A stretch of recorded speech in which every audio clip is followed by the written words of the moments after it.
Hi, everybody. This is Kathy L. Murphy, the Pulpwood Queen. And I am here this morning. I guess it's late afternoon. I've lost track of time. All these time zones I've been zipping through with Bookish Road Trip, it's thrown me off.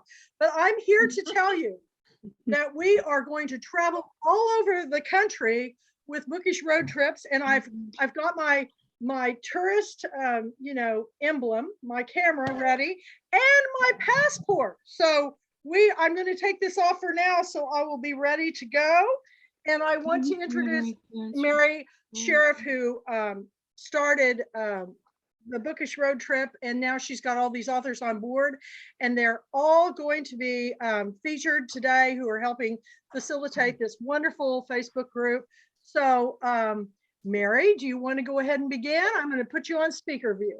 Sure. Good evening, everyone. I'm Mary Helen Sheriff, author of Boop and Eve's Road Trip and one of the founding members of Bookish Road Trip.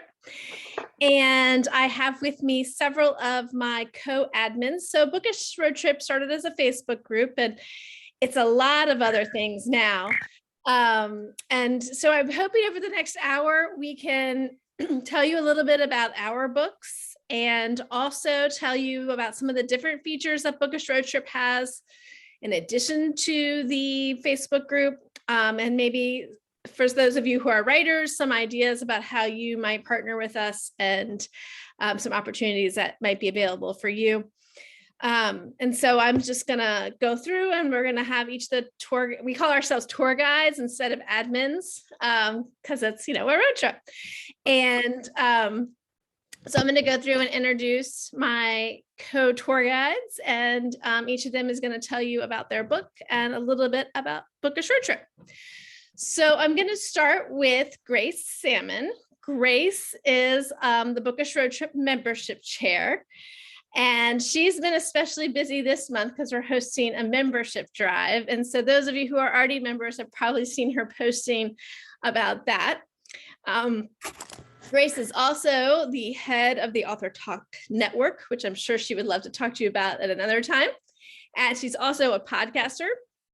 And she had a session earlier this week. If you missed it, I'm sure you can catch it later on podcasting.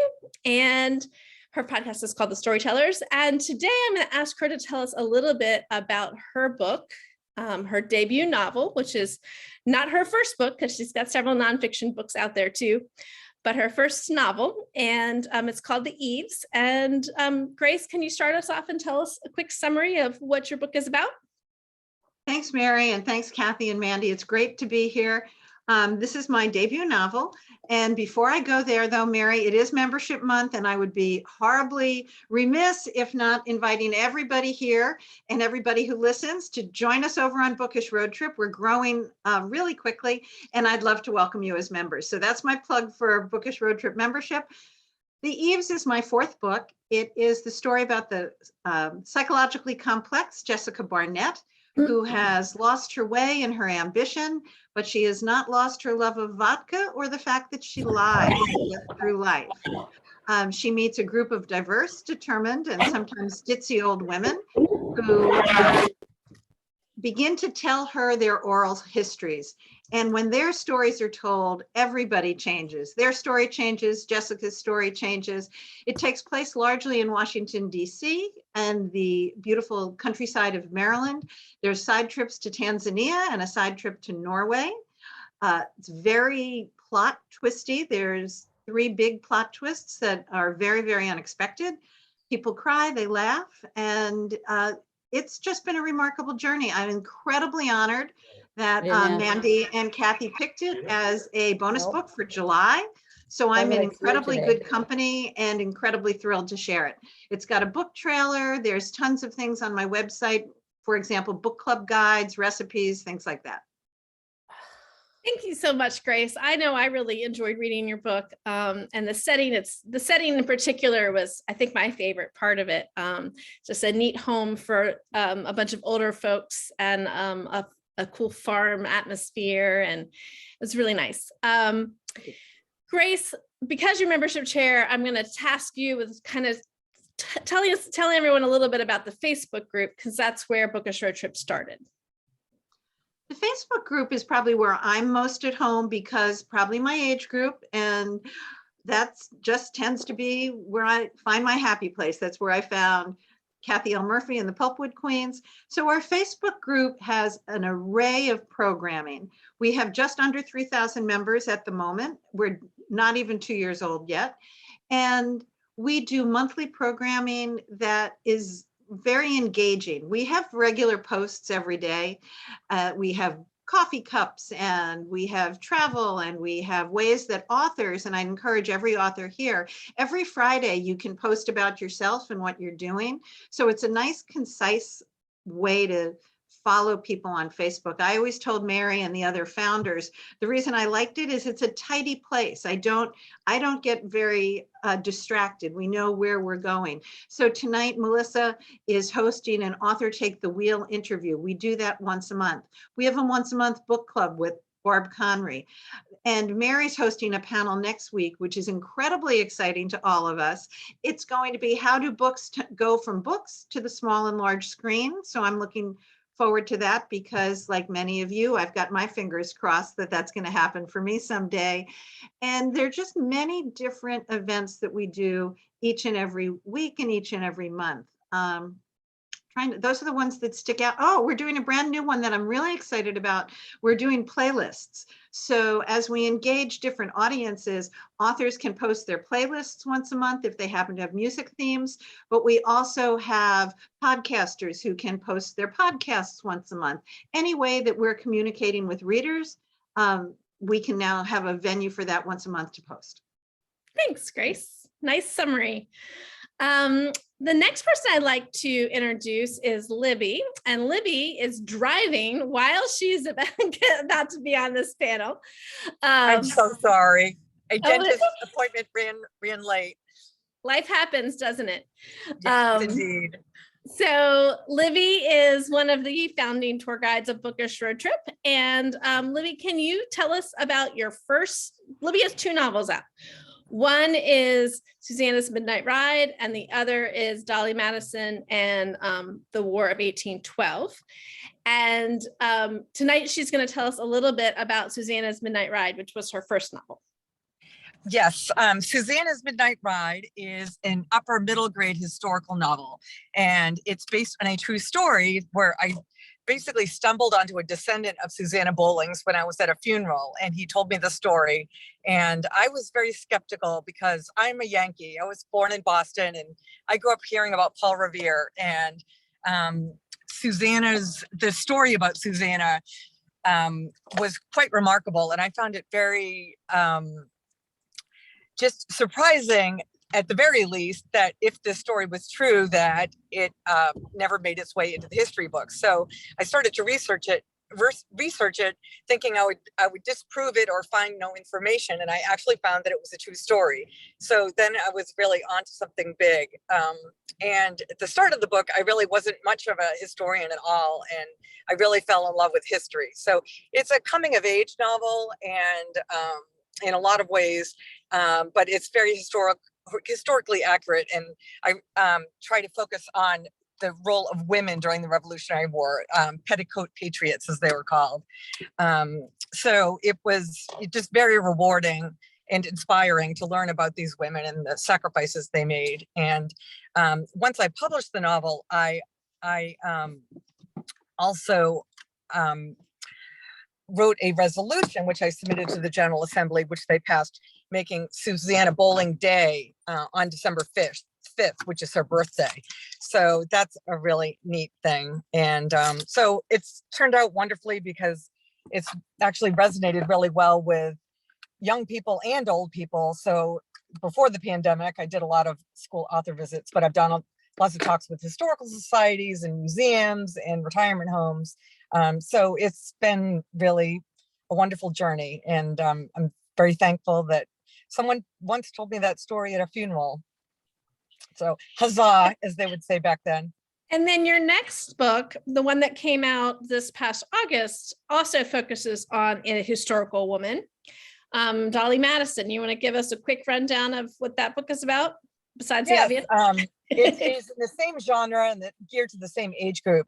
Dolly Madison the War of 1812. So it's about Dolly Madison and the War of 1812. What I did is I wrote it in the first person in the present tense so that the reader could experience the events as they unfold, just as Dolly Madison did, and really tried to capture her personality and her gift for bringing people together that really made such a huge difference in the War of 1812, and also led her to create so many different traditions that we have in our country today that we still celebrate, and realize, trying to show that she was much more than just a pretty face and a wonderful hostess, that she really was also a political mastermind as well. So I actually, once again, I thought the War of 1812 would be dreadfully boring, and it ended up being very exciting, something I never thought I'd say, but it truly is. So once again, it was a joy to write about her. Very inspiring woman. And I love how you picked two women who maybe people don't know as much about. I certainly learned tons reading both of your books. And that's kind of neat, to feel like even as an adult, there's plenty of history that we don't know. So thank you for sharing that. Thank you. My pleasure. I also asked if you would please tell everyone about the 3 newsletters that Bookish Road Trip has. Do you mind taking that one? Or for me? Yeah. Okay, well, we have the newsletter for the Art Large group, right? And then we have an author newsletter, and I'm drawing a blank. Oh, the book club. I'm sorry, the book club newsletter. So there's 3 different newsletters that go out. So people can sign up for just one of the newsletters, or they can sign up for all 3, and they're tailored to those specific interests. So. Yes. Yeah, so I put the link in the chat, and I think the one that might be of interest to a lot of the people here is the one for authors and publicists, because what we'll do is we send it out. It's not a regular send out, it's about every 2 months, but we send it out and let you know about opportunities to market your books in Bookish Road Trip. And so if you go to the link in the chat, you can see there are 3 different ones. And I think that might be particularly interesting for most of you. And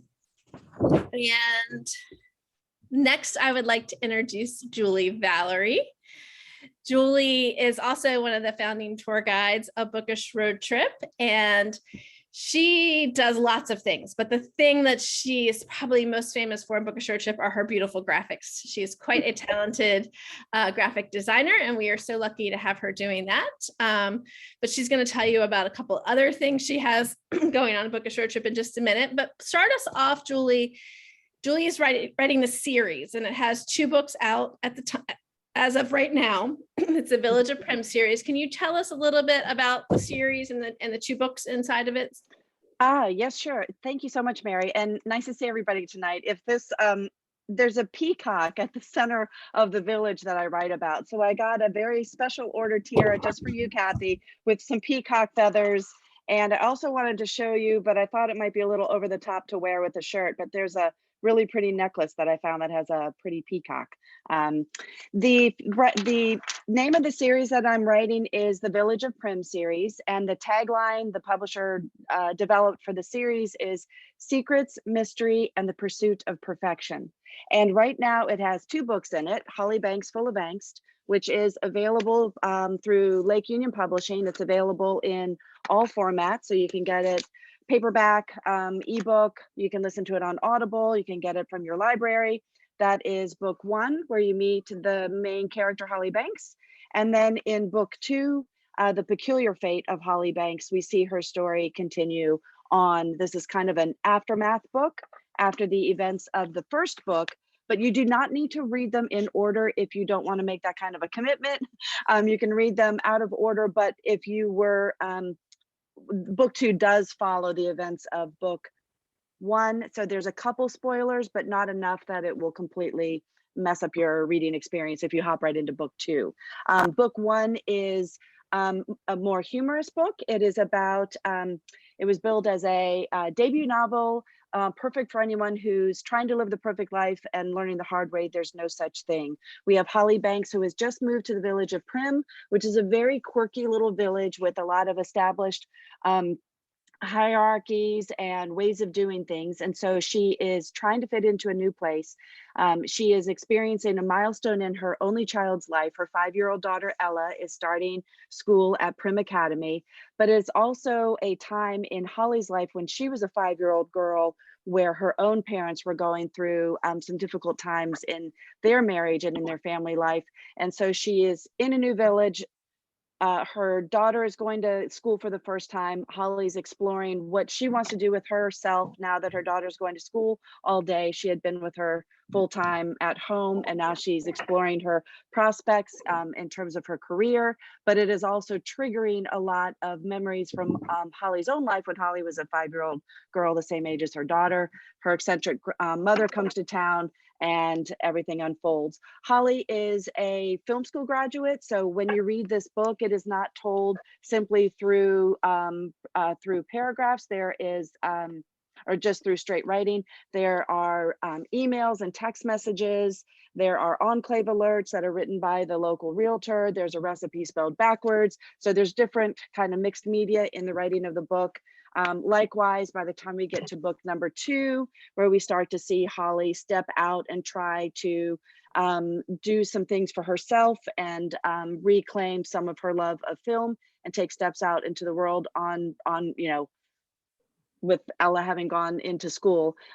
We see kind of a succeed fail cycle there. This book also plays out with a Somebody needs to crossword mute. puzzle. Yeah, somebody needs to mute. This book has a crossword puzzle that plays out, across town during kind of a parade of homes enclave special event. And so, yeah, those are the 2 books that are written thus far. And I'm writing a 3rd book and a 4th book at the same time. I'm writing one book. I can't do this any longer. I'm writing one book that is outside of the series while also writing on the 3rd book in the series. So kind of got 2 things going at the moment on my writing desk. Awesome. I see in the comments, both Susan Peterson and Patricia Sanders are complimenting Julie's books. So that's lovely. That Thank and maybe you. all along is doing a running commentary with lots of reviews of all the different books we're talking about. So that's awesome. I appreciate that. That's lovely.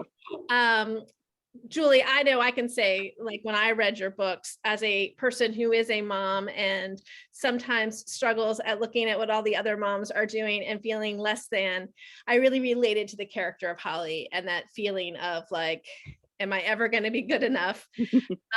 Because, mothering is hard and lots of people make it look a lot easier than it probably really is behind the scenes. Thank you. I would like to follow up with that, Mary. Thank you so very much.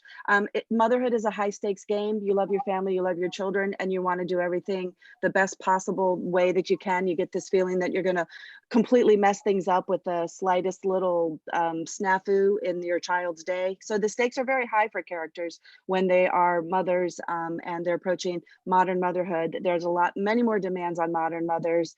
I do slipped into some satirical glances back to different generations of motherhood. So I do have, through satire, things to say about motherhood. But I appreciate you saying that you connected with Holly. The main message of the first book in particular is self-acceptance. And I was hoping to reach a mom that might have had a bad day, make her laugh, make her feel like she's got a friend in Holly. So thank you, Mary, very much. Thank you. The person who runs our Instagram program is Meredith Stoddard, who is not here today. But I've asked Julie if she would field that and kind of give a quick overview of what's going on in Instagram for Bookish Road Trip. Yes, absolutely. So Bookish Road Trip began on Facebook, and we continue to have a blast every single day inside of the Facebook group. And we have recently gone on to Instagram. So we're building a brand new space over there for Bookish Road Trip. So do come on over and say hello if you are also on Instagram. It's bookish.road.trip. Over on Instagram. And we've got a couple of really interesting programs happening on Wednesdays. About every other Wednesday, we have a Get Lost With Us in This City program where we also talk about that in our Facebook group, but also on Instagram, where we focus on a particular city and we ask readers who may have lived there or have visited there recently, or authors who have set books in that particular location, to pop on and spend a day with us. For example, we just highlighted Phoenix, Arizona. we always put a little map of where all the bookstores are in Phoenix, Arizona, as well as a list of booksellers in the Phoenix area. And then we kind of say a few things about Phoenix and invite others to talk about that particular location. I'm not exactly sure, I don't have the list in front of me. I think our next city is Amsterdam. So we kind of go all over the world with it. And it's just a really fun program. We also have some IGTV programming happening. One is Author Ride Along, which is hosted by Meredith Stoddard, who is kind of managing our Instagram page for us. And on Author Ride-alongs, which happen every other Friday, she invites an author to ride along with her and ride shotgun on her little road trip. And they talk about the author's work and the craft of writing and the love of reading and the bookish community. We also have Growing Up Bookish, which is hosted by Mary, and Mary might be able to explain it better than I do. So I'll pass the mic to you, Mary. But in just a moment, I also want to mention Coffee with the Crew, which is something that Grace is heading up over on Instagram as well as on Facebook. And she could probably give you a better one-liner than I can. So Mary, do you want to quickly say what Growing Up Bookish is for the IGTV program? Sure. Growing Up Bookish doesn't exist yet. The first episode is next Friday at 4:00 p.m. And the idea is that it's for librarians, teachers, and parents, and children's book authors who are interested in raising readers. And so I'll have a guest on each once a month to start with. And we'll talk about ways to encourage kids to read. And so our first episode is next Friday at 4 on Instagram. And Grace, Coffee with the Crew. You're on mute, Grace. Oh, you're on mute, Grace. Thank you. Coffee with the Crew grew out of our Facebook group, and we just started to go live once a month for just a few minutes to say good morning to people, and people seem to really like it.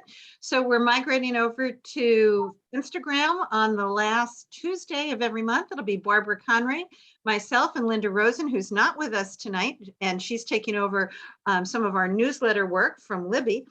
And we're going to go on, chat about what's going on in the bookish world, and we may be featuring different authors. You know, on Instagram, you're only this big and you can only have 3 people.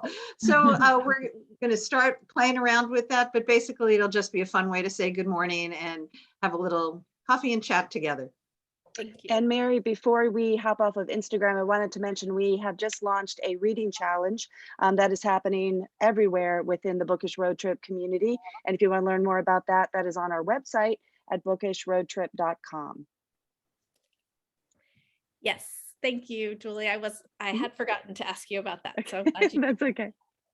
Excellent. Okay, so next up in our meeting of the tour guides, I have Melissa Face.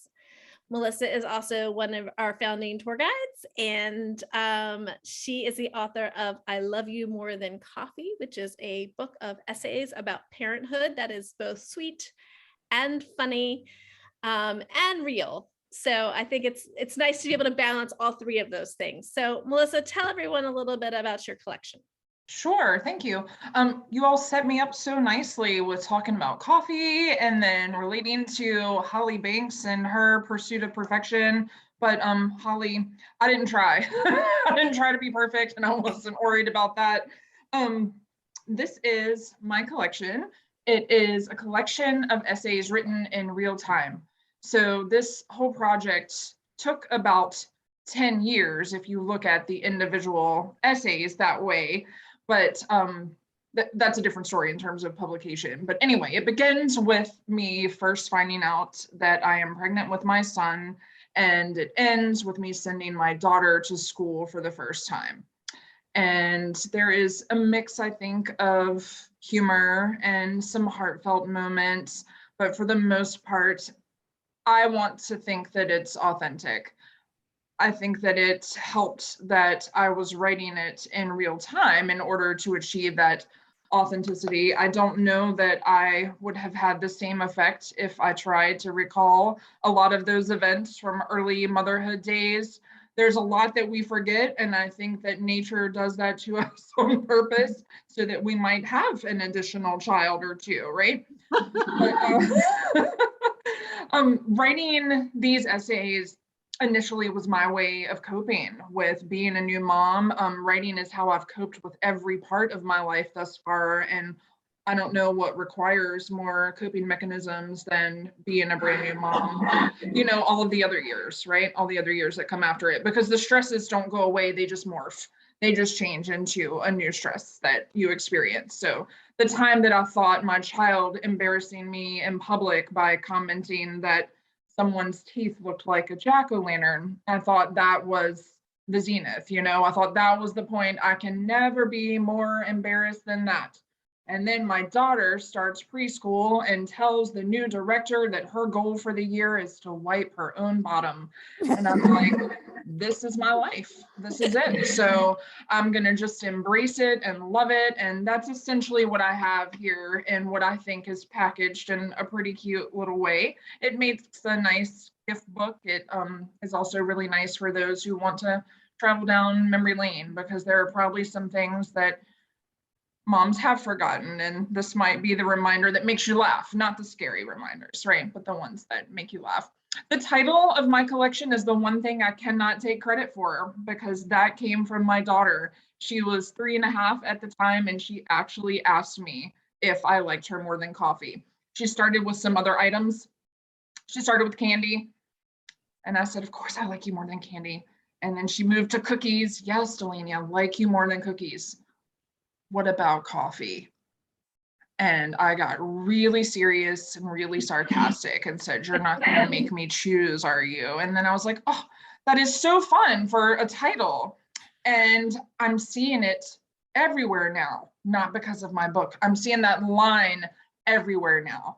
It's on t-shirts and mugs, and it's a hashtag even before I started using it as a hashtag for myself. So it's a fun saying, and it usually elicits a nice little response from people. That's a big statement. That's a big thing to say. So it fits for my kids. Perfect. And I love the fact that because it's short essays, you can like sit down and just read one in 5-10 minutes, maybe. Definitely. A little bit every day. And that's a nice Definitely. to have books that you can just kind of pick up like that. Perfect for busy people. Absolutely. So Melissa, I asked you to talk to us about the Author Take the Wheel program that you coordinate for us. Sure. I love Author Take the Wheel. And I promise you, Mary did not ask me to say that. It is seriously so much fun. I enjoy every bit of it. So it is similar to other author takeover type programs that you might have seen. And we have had authors we have invited. We have had authors who have pitched us. We kind of have a blend of both at this point. And they come in usually with a particular theme related to their books, and they post to that theme and get to know our readers, and our readers get to know them. And I like to think of myself really as just that point of introduction to help them get to know a new audience, and for our readers to find something else there, to find their next great read. And this week I've been hosting Melissa Scholes Young. She is the author of Flood and The Hive.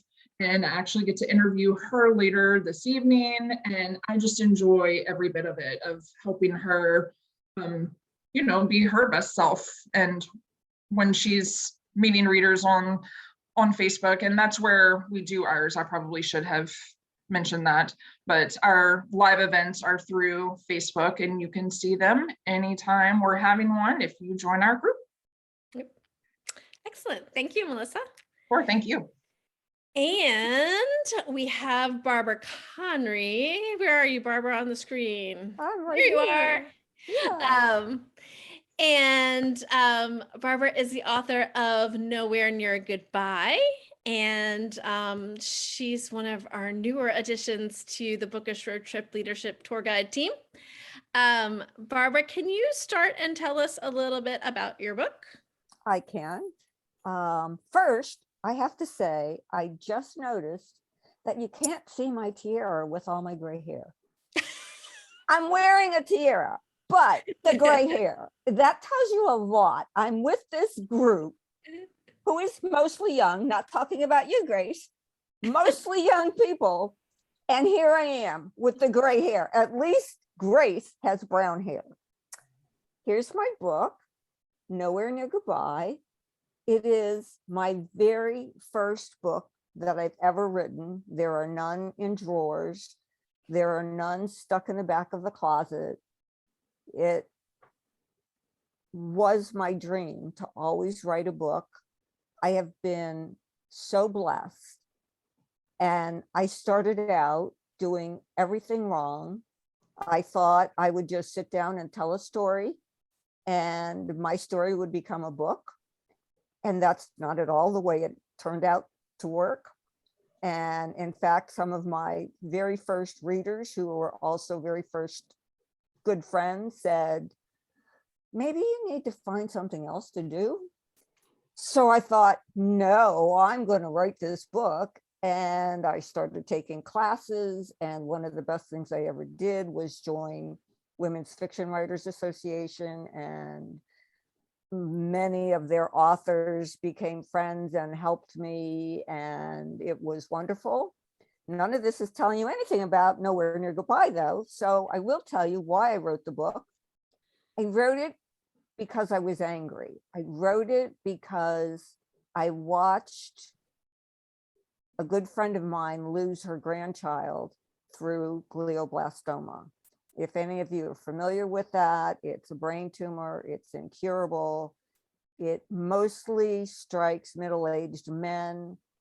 This was a 9-year-old little girl, and she died, and her grandmother literally, figuratively died with her. And I was just so angry, and I put all of that anger into writing this book. And what it turned out to be was the story of the doctor who found a cure for glioblastoma, which of course is the fiction part. I did a lot of research. I even watched brain surgery, and I did so much Googling of brain tumors that Johns Hopkins contacted me and wanted to know if I was a doctor. And I said, no, I was an author. And they asked me if I wanted to get information on their clinical trials. And I said, absolutely. So for over a year, I received monthly emails from them with results, with statistics, with everything, discovering that so little has been done in the 25 years that they've been researching this, and it's appalling. My pediatric oncologist, her name was Emma, and she basically, in researching how to cure this brain tumor, she sacrificed her family. Her husband divorced her, and he took their daughter. And she lost everything. She lost her family, but she did find the cure. And she felt in the long run that she made the right choice. And of course, there's little twisty turns, and everything kind of turns out in the end. But it was a story I wrote through both love and anger. And I'm very proud of it. I'm right now working on the content edits for my second book, which is actually the prequel to Nowhere Near Goodbye. And I just want to say, for someone like me who always dreamed of being a writer, but never saw the chance to do it, and waiting until I was 66 years old to try, I have been so blessed. The book hit USA Today this year. It was named the New York City Big Book Award for Contemporary Fiction. My life is just a blessing, and I'm very happy. And I also love being a part of Bookish Road Trip, because these people just keep me on my toes, seriously. Poor Barbara. I mean, I've learned so many things. And Grace, every time I don't know anything, Grace, how do I do this? And Grace helps me out. And because she is she always has my back. So, and I'm taking over the book club from Libby, which is like really walking into trying to fill really big footsteps. And I'm having a lot of fun with that. I've lined up the whole roster for next year and I'm really excited about it. And if you join Bookish Road Trip, you'll get to find out who we're going to host and have a lot of fun with us. Yeah, and we meet the last Wednesday of every month on That's Zoom. true. Yes, We do. So hopefully some of you will join us for Barbara's big reveal. I think that's January 26th. I don't actually have Correct. a calendar in front of Yeah, me, but it is. yeah, so she's going to reveal the whole lineup for the year. So that'll be kind of an exciting moment. Yes. And we do a happy hour beforehand, and I'm interrupting. Yes. But we do. decided to not just have it be a straight book club, but we hop on 20, 30 minutes ahead of time and hop on and just chat and get to know each other a little bit more, just like as if we're a real book club. That's right. Just like, and we drink wine because, you know, it's wine and it's book club and they kind of go together. Absolutely. Absolutely. And also back into that newsletter link, one of our newsletters is the book club newsletter. It comes out a few days before the book club meets and it has the Zoom link and it tells you what book we're talking about and what the next book is. So you can, you know, go ahead and get it ahead in case you've forgotten and that kind of thing. So it's kind of, you know, just nice to have it. So one of the things we also do in Bookish Road Trip is we have special events, and we have a couple coming up that I wanted to make sure to highlight. One is that on February 2nd, we're doing a giveaway day. So if you are an author and you would like to participate in that, I'll in a few minutes put a link up in the chat for a form to sign up for that. And we're also doing a charity auction in February, raising money for Libraries for Kids, which is a group that funds libraries in Kenya, in rural areas. They don't have like internet access. They have a couple textbooks for every like 40, 50 kids. Kathy's already volunteered to donate something to it. I think it's going to be a ticket to the convention next year. But that's coming up next month. And one of the things we do in June is what we call a book tasting, where we invite authors, and any author can do it, but to read the first page of their book. And that kind of lets our readers kind of get a sample of your work. And so I thought in honor of that, it might be fun to have the panelists up here read just the first page of their book so you can hear just kind of a sampling of what their book and their writing style is like. So Grace, would you mind starting us off and reading the first page of the Eves? Sure. I forgot that part. Do you have it handy? You want me to stop? No, I have it handy. Perfect. So the first chapter of the book is called 1800 Square Feet and a Cat. Sonia, Erica, and I drive in silence to my house. The roof of the convertible still down. The smell of earth and manure seeps from our clothing and mingles with the crisp autumn air. Today provided so many images, statements, textures, and people to think about. Our silence is wrapped in the warm glow of Erica's camera from the back seat as she flips through the hundreds of digital images she has shot. I'm unsettled and can't describe it. I've dropped out of so much. I've avoided being with Sonia, especially when she has her 15-year-old daughter, Erica, with her. I've avoided being around the energy, self-righteousness, and that sense of immortality of youth. I find that it scrapes too much at the wounds of my heart. It's a short first page. Perfect. Thank you so much. Yay. All right, Libby, can you read us the first page of one of your books? You pick. Okay.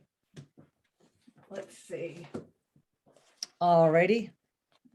Tomorrow I'll find out if my brothers are dead. A new casualty list is due over at the trading station in Petersburg. Dread seeps through my body like a poison as terrifying scenarios flash through my mind. I must keep these fears to myself, or at least hidden from Mother. She's my namesake, Susannah Bowling, but I didn't inherit her strength. She shows no tolerance for weakness, but deep down, even she must feel it too. How could she not? After all, Stith and Alexander are both her sons. They've been off fighting for American liberty, and the last 5 years have felt like centuries. To this day, Mother insists their beds remain freshly made here at Bolingbrook Plantation, ready for them to return at any minute. But the last few days, April showers have soaked our tiny village of City Point, Virginia, washing away the sticky layer of yellowish green pollen. Much to my dismay, this has inspired Mother to come up with a wearisome list of chores. Fresh green shoots are covering our sprawling fields, but I can't appreciate this new life. My nerves are far too raw. I can safely say that no one expected the war to last this long. Certainly not the ogre known as King George. Great, thank you so much. Oh, thank you. And I love how even just, a first page is enough to really give you kind of a feel for a book. Melissa. Right, this essay is called At First There Is Worry. Craig, I yelled, come downstairs. My husband, still half asleep, followed my voice into the bathroom. I was standing by the sink, holding a white stick in my hand. Look, do you see 2 lines?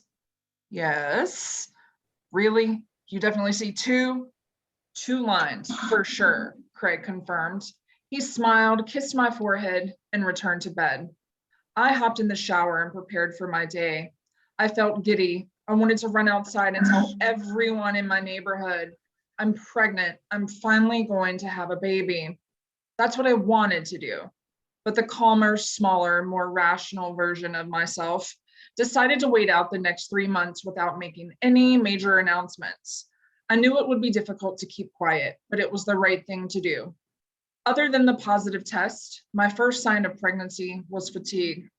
I felt tired immediately after waking up, and the drowsiness continued throughout the day. It was not unusual for me to nod off at my desk or yawn in the middle of an important conversation. Then came the nausea. It was subtle at first and easily soothed by a glass of ginger ale, but by 6 weeks, the queasiness was overwhelming. Once a 2-cup per day coffee drinker, I suddenly couldn't tolerate the smell of it brewing. Awesome. And now you got the double line thing. It could be pregnancy or COVID. So it's exciting to wait and find out. Where's she going with this? So true. Julie, your turn.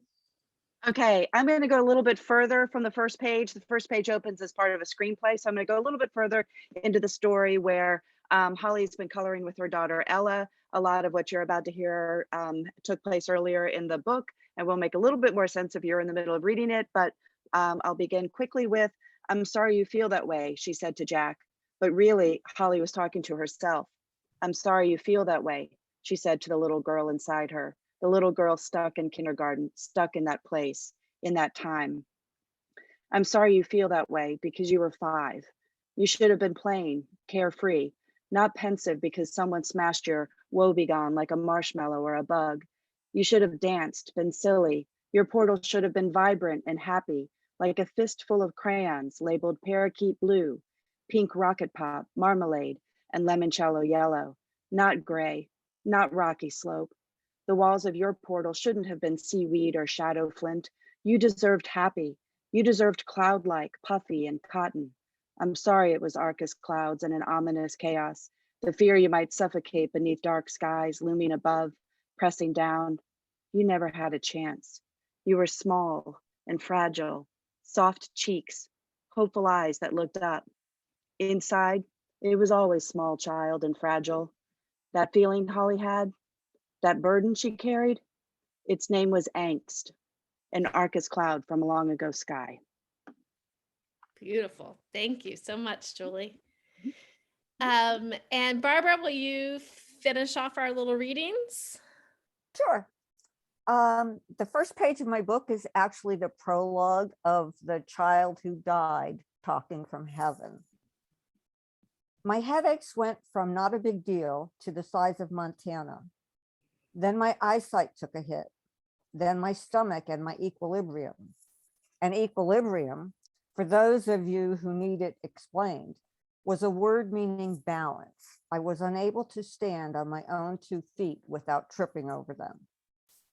Mrs. Clark's advanced level reading class was where I first noticed I couldn't see the assignments written on the blackboard.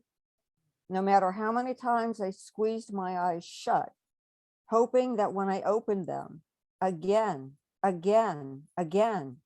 would be able to read the words and numbers written there, all I saw was a blur that didn't mean crap to me. I tried to remember the last time I easily read the board, but I couldn't. And so I did what kids did when they were scared but too stupid to admit it. I hid my symptoms as long as I could. Eventually, fear won out though, and I told my mom I thought I needed glasses. Actually, that wasn't true. I didn't tell her. I made Emma tell her, because that was the kind of friend Emma was. She would do anything I asked her to, no matter what. My mom made an appointment with the ophthalmologist, no simple optometrist for me, to see if I was right, to see if Emma was right and that I needed glasses. That visit didn't go so well. It didn't go so well in that the ophthalmologist, Dr. Wells, examined my eyes for what seemed, even to me, to be a long time. And the longer he looked, the nicer he got. And he was not a nice man. So that must have been an effort for him. Excellent. Thank you so much. You're welcome. So in June every year, we do a book tasting and you get things like that. And any of the authors who are here who would like to join us, we will look forward to hosting you then. If you have any questions for us, please put those in the chat about our books or about Bookish Road Trip. Kathy, I just want to thank you so much for your support and partnering with us in Bookish Road Trip. Kathy comes in every month and does her recommended reads with me. We do a video and she goes through every book and talks about each of the books that are her choices for the month. And so I get to see Kathy to do that on a pretty frequent basis. And I always enjoy that. She brings costume changes. It's fun. But anyway, so we have that going on. I see that Susan Peterson has asked how we all got together and did we know each other beforehand? So 4 of us started it. Julie, Melissa, Libby, and I started it. And we had kind of met a little bit online back in March. Well, I guess our first meeting was going to be at my house in March of 2020. And we were just going to talk about how to support each other with marketing. We all had books coming out, or at least we had planned to have books coming out later that year. And so we had to cancel the meeting at my house because of COVID. And instead we met on Zoom. I'm sure this is sounding familiar to a lot of people. And then we thought we'll just meet for like once a month and kind of like talk about ideas and stuff and brainstorm. And then by summertime, we were all sort of struggling with the idea that we had these books coming out and we had no events and COVID wasn't over. And what were we supposed to do? And so we came up with the idea of starting a Facebook group. And we had all kinds of strange ideas about what it was going to be. And at one point, we took a word from each of the titles of our book. And it was like something like the peculiar road trip with coffee at midnight or something like that. I forget what it was, but that was what we were going to call it. And then we realized that was ridiculous. So That was hilarious. we went to Writer Road Trip. But then we thought, well, we want this to be a group for readers. I mean, we're writers, but we want it to be a group for readers. And so we eventually landed on Bookish Road Trip. We had no idea. We didn't have, I mean, I'd love to pretend like we had this like giant strategy and plan in place, but we didn't. We launched it in August of 2020. And within a week, we had 500 members. I mean, I think travelers were stuck at home and on Facebook, and readers were reading more. And it kind of was just like the perfect group at the perfect time. And we just had so much fun with it ever since. And we've added several members to our team. There are 8 of us now. And 2 of those are here. Grace and Barbara have been joined us since then. And so that's kind of how the journey began. And let's see. I don't think I see any other questions. I could have missed one if I did. But someone people chat. love Barbara's tiara. They can see your tiara, Barbara. They can see it. Oh, look, if I bend down like this, I can see it. Good. Anyway, it's just wonderful to be part of this bookish community. And, you know, I've enjoyed meeting Sue Peterson, who's here somewhere. It's just neat how all these different Facebook groups like get together and collaborate and support each other. I was talking to another author about the auction, and I was like, well, just go talk to so-and-so in that other Facebook group. And they're like, whoa, they're the competition. And I was like, no, it's not like that. And I think you guys see that in the bookish world in general. I think it's just a very like supportive and a big community of people who like the same thing and want to help others enjoy books and get their books out there and that kind of thing. So anyway. And I would be remiss, Mary, if somebody didn't hop in and say that you really serve as the CEO, that you organize this. You may not have had a really big plan to begin with, but trust me, we have plans. We have, it's an amazing adventure. I thought joining Bookish Road Trip as a tour guide would be something like, you know, I'd hop on and say hi to everybody. Mary and all of us, I think now as a team, but particularly Mary has a real clear vision that most of us are just really willing to follow and flesh out. So Mary, kudos to you for creating this. Well, I'm lucky that I have such a hardworking group of creative people behind me and beside me and in front of me and all those good things. So thank you to everyone who came today to listen to us. And I look forward to getting to know a lot of you better. I think we're done. Done. Come join us over at Bookish. Yep. If you join really fast, can they make the 7 o'clock? Oh no, they can't make the 7 o'clock interview because we've got happy hour with Kathy later. Right. Kathy, you're on mute.